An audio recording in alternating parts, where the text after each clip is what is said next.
She served her country with honor only to have guns pointed at her in her own driveway. Like they didn't even give her a chance to open her mouth. Not a hello, not a can I help you, just shouting guns out commands barked like she wasn't even human. It all happened so fast but also slow enough for her to remember every second of it. The sound of the tires crunching over her own driveway, the screech of walkie-talkies, the way the officers' hands gripped their weapons, not out of caution but out of something colder. Danielle Rucker wasn't a stranger to intensity. She'd served 2 tours in Afghanistan, ran tactical units under fire and trained with some of the best K-9 handlers in the country, but nothing ever prepared her for the kind of fear that comes not from being in a war zone but from being a black woman in your own front yard. It was a late Sunday afternoon in Modesto, California, sun just starting to drop behind the trees. Long drive back from Sacramento. Danielle had been helping her cousin move into a new apartment. She was tired, dressed in leggings, combat boots and a faded Fort Bragg hoodie. Her 2 partners, Rex and Nova, both Belgian Malinois, arrested silently in their crates in the back of her SUV, trained calm alert just like she taught them. She pulled into her driveway, the garage door remote clipped to her sun visor. Her modest 2-bedroom ranch sat on a quiet street lined with trimmed hedges and retirees who waved at passing cars. It wasn't fancy but she'd bought it herself after leaving the army. It was hers. She tapped the button. The garage began to rise. That's when she noticed something. A woman standing on the sidewalk across the street, watching, holding her phone. Her lips were moving. Danielle squinted. She didn't recognize the woman. Slim-built, early 50s, maybe blonde, bob athletic, wear, holding a yoga mat in one arm like she'd just come from a class. Danielle didn't think much of it at first. New neighbor maybe. She gave a polite nod and went back to backing her SUV into the driveway. Then less than 3 minutes later she heard sirens, 4 of them. What happened next would feel like something out of a bad episode on cable. Police cruisers swung into her cul-de-sac like a tactical op. One cut off her driveway before she could even turn the car off. Another blocked the street behind her. Doors flung open. Step out of the vehicle.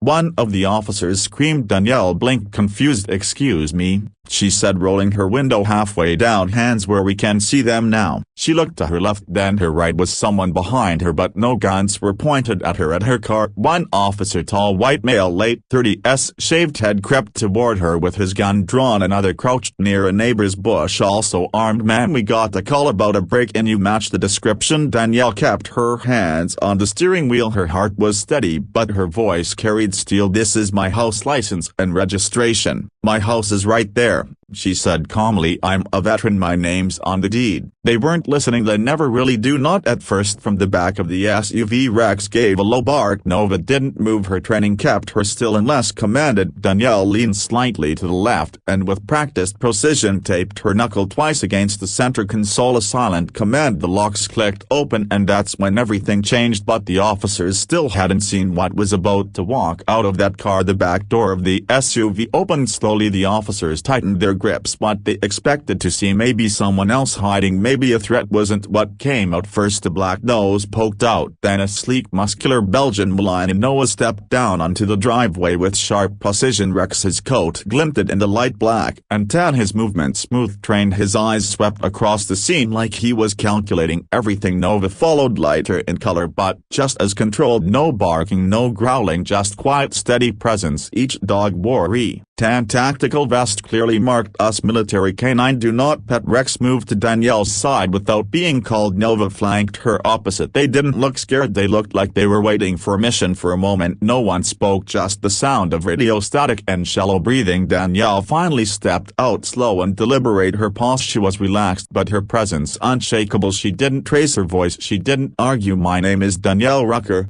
she said. I live here. I just got back from Sacramento. These are my dogs, military, working dogs. I served 12 years, active duty, 6 in K9 special ops. The officers didn't move. She reached into her pocket slowly, deliberately slow, and pulled out the leather wallet, flipped it open to show her veteran ID and her California driver's license. One officer, short Latino guy, mid-40s, badge red, Perez, stepped forward and took it. He looked at the ID, then at her, then at the dogs. These are military dogs, he asked, voice cracking slightly. Yes, she replied, trained by me. They don't don't bite unless I tell them to. Rex took one small step closer. Calm as ever you called this in. Perez turned to the woman across the street. The blonde neighbor still stood there, arms crossed, phone clutched in one hand like a trophy. Yes, I didn't know who she was. She looked suspicious. Big black truck, dogs in the back. I thought you thought I was breaking into my own house? Danielle asked, looking straight at her. The woman shrugged. I didn't recognize you. You've lived here how long? Danielle asked. The woman hesitated. A few months. I've lived here 5 years. I mowed that lawn every Saturday morning for 5 years. You never thought to wave? The woman blinked. I just thought. Danielle looked back at Perez. Am I under arrest? He looked uncomfortable, shifted his weight, glanced at the other officers who were now lowering their weapons. Sheepish. No ma'am, there's obviously been a mistake. Danielle didn't say anything right away, just looked at her dogs. Rex sat down beside her. Nova laid down her head on her paws. She knelt between them, gave each a gentle pat. The other officers started to back away slowly, one of them muttering something into his radio. Perez handed back her ID. You understand, ma'am? We had to respond. You had to respond, she said, but you didn't have to roll up with your guns out like I was robbing a bank. He didn't respond to that. You could have asked questions. You could have looked at the mailbox racker right there, or maybe just, I don't know, said hello like a human being. Danielle's voice didn't rise, but it cut like a blade. Calm, clear, undeniable. Perez looked embarrassed. Now the other officers had already started retreating to their cruisers. Danielle stayed still, dogs beside her watching across the street. The neighbor had started to quietly walk away. No apology, just retreat. Danielle exhaled, not relief, just release, like a pressure valve letting go. But what she didn't know yet was that one of the neighbors had filmed the whole thing. The video wasn't shaky or distorted. It was crystal clear, shot from a porch across the street by an older man named Franklin Yates, who always said little but saw everything. Franklin didn't come out much. His knees were shot from decades in construction and his wife had passed the year before, but he sat on that porch every afternoon, a bottle of root beer in hand, the other hand never far from his phone. He didn't expect to catch anything dramatic that day, but as soon as the police started yelling, he hit record. He'd seen Danielle come and go for years. She shoveled his driveway during that freak freeze 2 winters ago, never asked for a dime, so when they boxed her in like she was a suspect in a manhunt, he hit the red button. In the video you can hear the police shouting, you can see Danielle's calm movements, you can hear the slight click as her dog stepped out, and you can feel the shift in the air when the officers saw those vests. The video wasn't edited, no music, no slow motion, just raw footage, 74 seconds long, and someone, maybe Franklin's grand kid, maybe a neighbor, uploaded it that night. It took less than 24 hours to hit 500,000 views. Danielle didn't even know about the video yet. She was inside sitting on her couch with Rex curled up at her feet and Nova beside the door, always alert. She still hadn't eaten. Her keys were still in her coat pocket. She hadn't even taken her boots off her. Phone buzzed. Text from her cousin. Girl, is that you in this video? Danielle frowned, clicked the link. She watched it once, then again, then a third time, but slower this time. It was strange seeing yourself from the outside like that. Her posture, the way Rex stayed glued to her leg. The moment Nova gently stepped forward, placing herself between Danielle and the officer, she didn't cry, she didn't get angry, she just sat there staring. It wasn't until the fifth watch that she noticed the look on the blonde neighbor's face in the corner of the video. Not fear, not even concern, just blank, like she wasn't watching a person, just an object. She leaned back on the couch, closed her eyes. It's not that this was the first time she'd been profiled, it wasn't, but this one cut deeper because it happened in the place where she was supposed to be safe, her home, her driveway, surrounded by the very flags she served under. She thought about calling her cousin back, thought about explaining everything, but what was there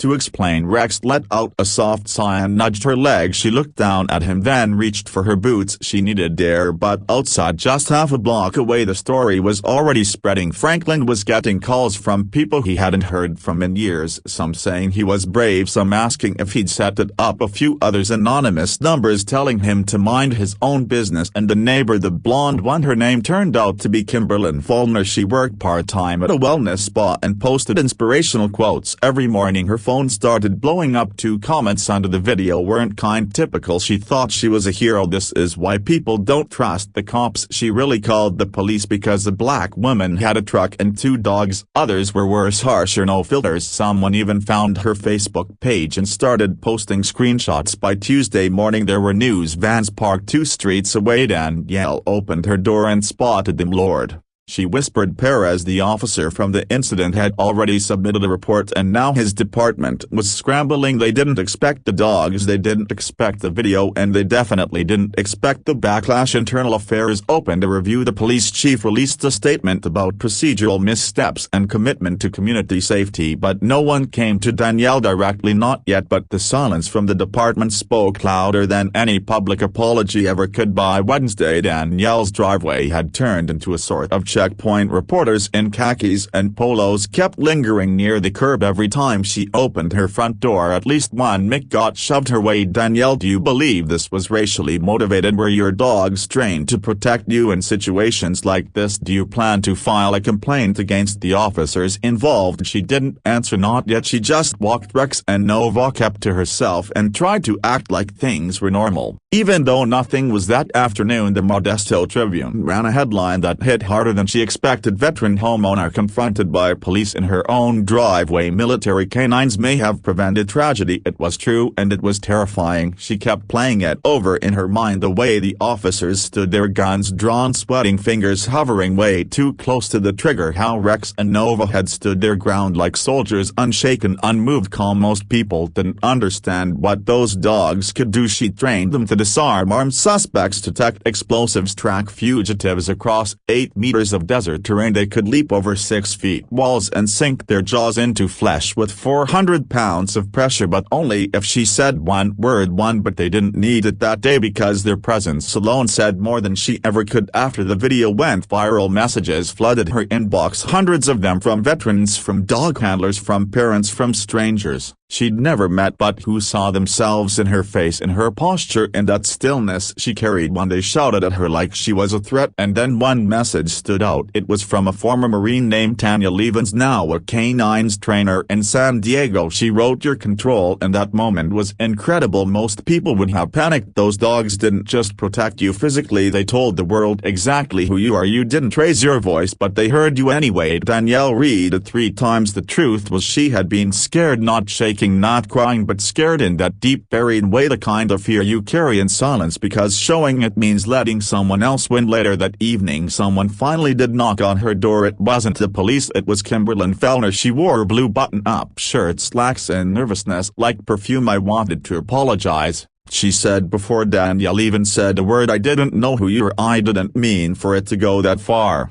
Danielle didn't invite her, and she stood in the doorway with Rex at her heel and Nova watching from inside, silent. "Present, you didn't know who I was?" Danielle asked. "But you still called 911 and said I was breaking into a house." Kimberlyn hesitated. "It looks suspicious." "What looks suspicious?" Danielle tilted her head. "To track the dogs or me?" Kimberlyn fumbled. "I just didn't recognize the car. I've had that car since I moved and I don't look at cars exactly." A long pause. "I'm sorry," Kimberlyn said, again quiet. Danielle nodded once. Not acceptance, not forgiveness, just acknowledgement. "I hope you tell your friends that," she said. "I will, and I hope next time you pause before you reach for your phone like it's a weapon." Kimberlyn didn't answer, just nodded and walked away. Danielle closed the door behind her, and for the first time in days she sat down at her dining table and let herself breathe, not because it was over but because she was ready. But across town things were just getting started, because now the mayor wanted a meeting the next morning. She met with the mayor not because she asked to, because he had to. Mayor Douglas Run, made 50s, clean-shaven, always talking like he was one sentence away from a campaign ad, requested the meeting to listen and learn. He brought a PR assistant with a legal pad and a small recorder just in case. Danielle didn't bother dressing up. She wore what she always wore, cargo pants, boots, the same faded hoodie. Rex and Nova stayed close, seated behind her as the mayor spoke. "We deeply regret what happened to you, Miss Rucker," he began, hands folded on the table between them. "It's unfortunate. What you experienced doesn't reflect the values of Modesto." She watched him closely, didn't nod, didn't smile. "You say it doesn't reflect the values," she said, calm as ever, "but it happened right in front of my own garage, and if my dogs hadn't been there I'm not sure I'd be here either." The assistant shifted awkwardly. The mayor cleared his throat. "We're reviewing protocols. They'll be retraining. Officer Perez will be part of the internal review, and the neighbor, the one who called, she's issued a written apology." Danielle cut him off. "She didn't apologize to me. She apologized to the internet." Another pause. The mayor looked uncomfortable. "Now I served this country for over a decade," she continued, "not so so people could point the gun at me while I'm unlocking my own garage. He tried to interject. She didn't let him. You want to talk about training? Train your people to stop jumping at shadows every time they see someone who looks like me driving something bigger than a Honda Civic. Silence. Danielle leaned back in her chair. Rex's ears twitched. Alert but relaxed. Nova let out a soft yawn. I don't need a medal, she added. I don't need a banner on Main Street. I need to know I can pull into my driveway without worrying someone's going to assume I'm a threat before they even know my name. Mayor Rabin nodded slowly. You have every right to feel that way. I know, she said. I'm not asking for permission. He looked at his assistant. The recorder clicked off. The meeting ended without handshakes. Back home, Danielle found an envelope slid under her door. No return address, just a note inside. Thank you for standing your ground. My daughter saw your video. She asked me if she would be safe if she grew up to look like you. I didn't have an answer, but now I do. It wasn't signed, but that note meant more to her than any press conference ever could. The neighborhood changed in small ways that week. A few people crossed the street just to say hello. A couple left flowers near her porch. A little boy on a scooter stopped and asked if he could say hi to the army dogs. She let him. Rex gave him a sniff. Nova just stared unbothered. Queen-like as always, but not everything shifted for the better. Two officers from the incident were quietly moved to desk duty. The department didn't admit guilt, but they also didn't fight it. As for Kimberlyn Fellner, she deleted her social media accounts and started parking 2 blocks away instead of using her driveway. No one really saw her out jogging anymore. Danielle didn't gloat, didn't celebrate. This wasn't a win, it was just what happened, and sometimes that's the part that hurts most, because for a moment it felt like she was back in uniform again, having to prove herself to people who never even learned how to say her name right. But it wasn't over, not until she told her story in her own words. The first email came from a local podcast host, then a journalist from the Sacramento Sentinel, then a producer from Good Morning Fresno, then a national outlet. They all wanted to hear from the woman with the dogs. Some wanted it lived, some wanted to fly her out. One even asked if the dogs could be part of the interview for visual impact. Danielle turned them all down at first, but then her cousin called again. Zora, the same one she helped move a week earlier. Danny,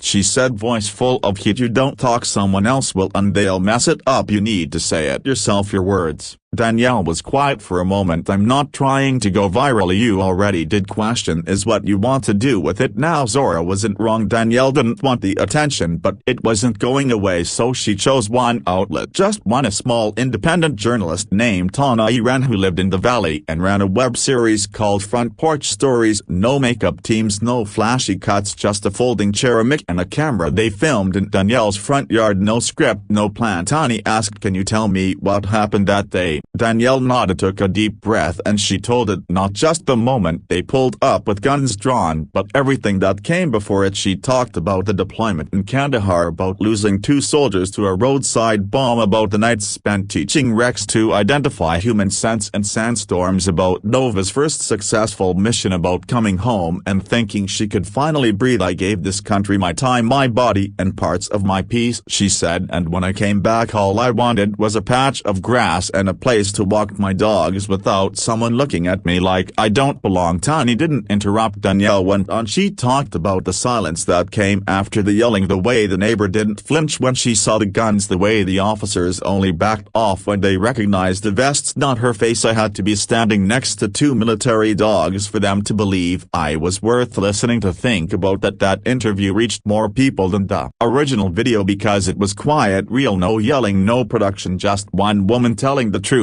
on camera like she was talking to a friend across the table. The response was overwhelming. Letters, donations to veteran support groups, and her name, messages from white neighbors admitting they'd made assumptions about people who looked like her, from police officers thanking her for not letting things escalate when really it was them who had escalated in the first place. Danielle didn't ask for sympathy. She didn't even ask for change. She just asked people to pay attention. A week later, the Modesto Police Department officially added new protocol for handling civilian calls related to suspicious activity. Officers were now required to verify property ownership through dispatch before initiating a stop, especially in residential neighborhoods. They called it the Rucker rule. She didn't smile when she heard about it, just gave a quiet H and went on with her day at the dog park. A few days later, a woman with a stroller waved and said, thank you for your service. Danielle nodded, but the moment that really hit her came at the grocery store. A teenager, maybe 17, walked up to her by the produce section, wore a hoodie, looked nervous. You're the lady with the dogs, right? Danielle nodded. He paused, looked around. My mom said you were scary. Danielle raised an eyebrow. Did she? Yeah, but I don't think you are. She chuckled, then leaned closer. Tell your mom I'm scary when I haven't had coffee. That's it. The kid laughed, but while she found peace and humor, what she really wanted now was something harder: to ask for understanding. She didn't plan to speak at the town forum. It was scheduled by the city council as part of their so-called listening initiative held at John Muir Community Center. Folding chairs and neat rows, microphones with short cords, and coffee that tasted like melted cardboard. Danielle sat in the back, hoodie pulled over her braids, Rex lying at her feet, Nova asleep under her chair. She wasn't going to say anything. She just came to see to make sure they didn't twist the story into something it wasn't. But after the third person stood up and used words like misunderstanding, communication breakdown, and mutual responsibility, something in her chest got tight. So she stood up, and when she walked to the mic, people turned. She didn't smile, didn't clear her throat. She just started. My name's Danielle Rucker. I live on Rosewood Drive. I'm a veteran. I served this country because I believed in something bigger than myself. All eyes were on her. You could hear a cough 3 rows back. That's how quiet the room got. Last week I pulled into my own driveway after helping my cousin move. I hadn't even turned off the car before guns were pointed at my head. A few heads dropped. People keep asking how I stayed calm. I didn't stay calm because I wanted to. I stayed calm because people like me don't get the luxury of panic. If I yelled or moved too fast or reached for my phone, this conversation might be happening without me here. Someone up front whispered something. She didn't stop. I didn't curse. I didn't fight. I didn't resist. All I did was exist, and that was enough to make someone scared enough to call 911. She turned slightly, scanning the faces that should bother you. A murmur moved through the room. I had 2 highly trained military kinds with me. You know what that says? It says I've been trusted to handle life and death situations in war zones, but apparently I still can't be trusted on my own street without someone assuming I'm a criminal. She paused, not for effect, just to breathe. You want to fix this? Then stop acting like this is about one bad call or one bad officer. This is about the system that gave one woman the confidence to call the cops on her neighbor because she didn't recognize her face, and gave those cops permission to draw weapons because they didn't take 2 seconds to ask a question. A few people clapped quietly. She looked toward the back of the room. I am not angry, not really. I'm just tired of being told I'm the exception when I'm just the latest. The clapping got louder now. Danielle stepped back from the mic, didn't wait for a round of applause, didn't linger. She just walked back to her seat, her dogs following without the sound. Later that night, the clip of her speech would get shared across platforms, not because it was dramatic but because it was honest. That's all people wanted. Sometimes not answers, just honesty. But before anything could change, someone had to feel uncomfortable. First, a week after the forum, Danielle sat alone on her porch. No cameras, no statements, no clicks or hashtags, just a cool evening. Her boots kicked up, a mug of tea in one hand and Nova's head resting under the other. She finally felt still, not because everything was fixed but because she'd said her truth out loud and no one had been able to silence it. She didn't want to be known as the woman with the dogs forever. She wasn't looking to be a face of a movement. She just wanted her peace back, and in a strange way speaking up gave her a little piece of it. Sometimes that's all people want, to be heard without having to earn it with a badge, a title or trauma. Rex stirred beside her, ears flicking as a car passed slowly down the street. Danielle glanced over and gave him a slight hand signal. He settled back down immediately. They were trained to act, but they were also trained to wait. A few days later she got a message from an old friend she hadn't seen since basic training. He wrote, I saw what happened. My daughter asked me why someone would be scared of a soldier. I didn't know what to say. Thanks for helping me figure it out. She read it twice, smiled. That was the thing. Sometimes it takes one moment, a wrong assumption, a barking command, a silent dog to hold up a mirror to the world, and not everyone likes what they see when it's held that close. Danielle never wanted to go viral. She didn't want to be in a headline or a trending tag, but if her story made one person pause before judging, if it made one officer ask instead of assume, if it made one teenager walk a little taller, maybe that was worth it. She looked out across her street. Same trimmed hedges, same old mailbox, same place she pulled into that Sunday. It hadn't changed, but she had, and maybe slowly that would be enough to shift everything around her too, because the truth is she didn't need permission to belong. She never did. She just needed the world to stop pretending like she was the problem in a place she'd earned 10 times over. If you've listened this far, remember this: your story matters, your face, your voice, your presence, they all matter, but sometimes the world doesn't recognize that until you force it to look. So if you ever find yourself in a moment where you're being silenced, overlooked, or misunderstood, stand firm, speak clear, and don't ever let fear decide the ending. And when the world finally pauses to listen, make sure they hear.